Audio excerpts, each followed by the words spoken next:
Yeah, any video in December, I'm going to be wearing these. Sorry, not sorry.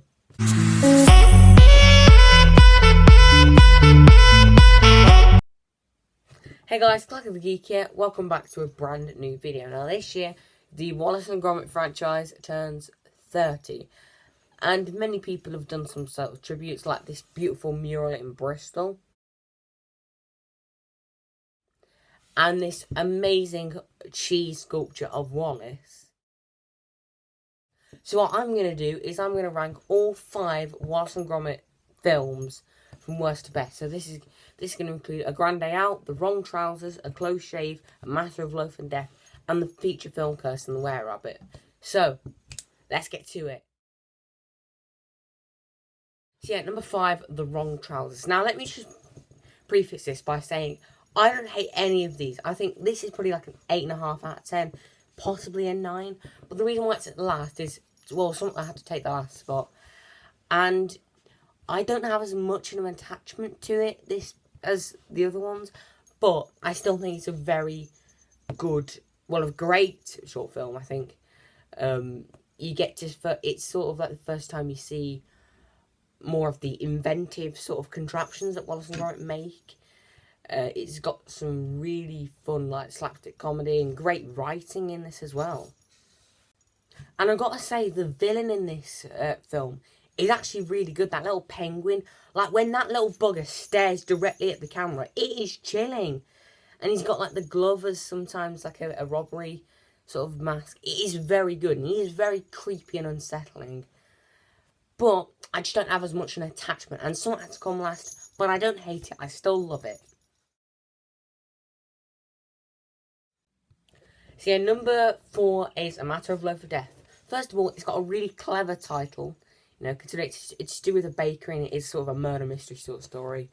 And I would argue it is probably the darkest Wallace and Gromit film that we've got. But I mean, it is the only one that's rated PG, and it doesn't automatically make it darker. But in this case, I think it is the darkest, considering that the woman who turns out to be the villain is it's not only revealed in a twist style, but also considering that the bakers in this story are killed because Wallace and Gromit opened their bakery. You know, I think that's really good, and I do have a lot of nostalgia for this, because I remember seeing it quite early on. So, yeah, there's that as well.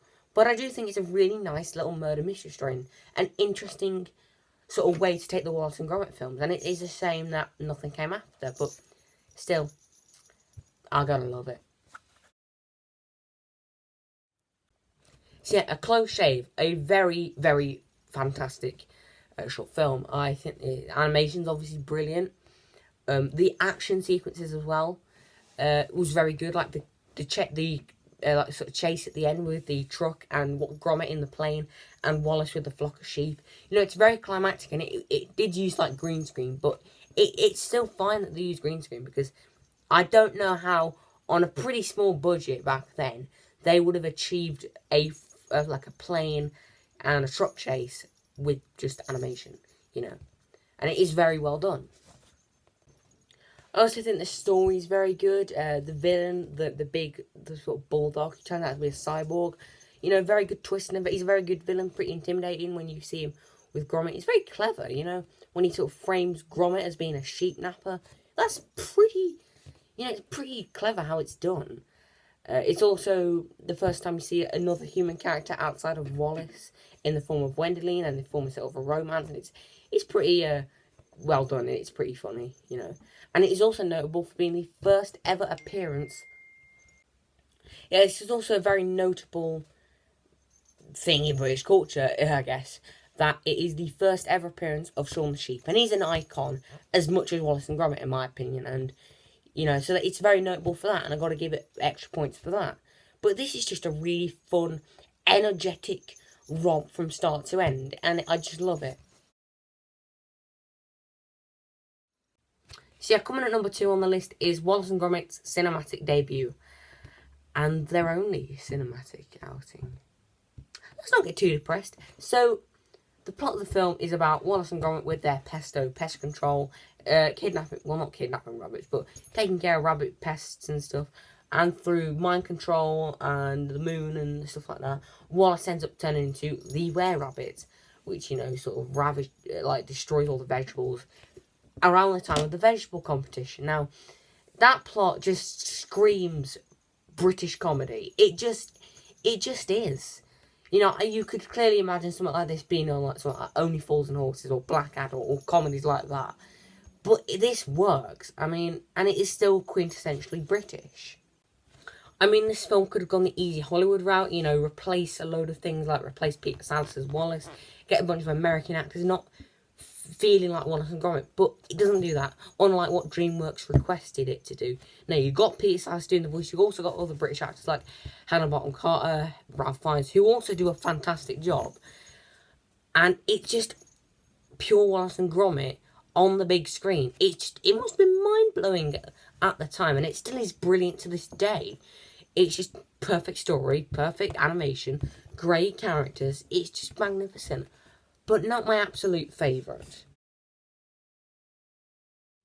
I mean, what else were you going to put here? A Grand Day Out, the original from 30 years ago.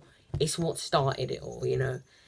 It's what introduces so many British icons. You know, you've got the actual pairing of Wallace and Gromit. They are British icons now. That iconic theme tune, you know, there are so many quotable lines in this thing. We'll go somewhere where there's cheese. I'm such a dork, I am. It also introduces to Aardman's signature style with their animation and their clay. And even though you can see the texture of the clay, to me that's a positive, because it just shows how much care, effort, attention went into this little 20 odd minute, you know, short film for children. It may have been one small step on the moon for Wallace and Gromit, but it was one giant leap in British culture and animation. And that's all from me. Don't forget to like, subscribe, comment, all that good stuff. And it's Clack of the Geek, signing out. Ta-ra. Cheese!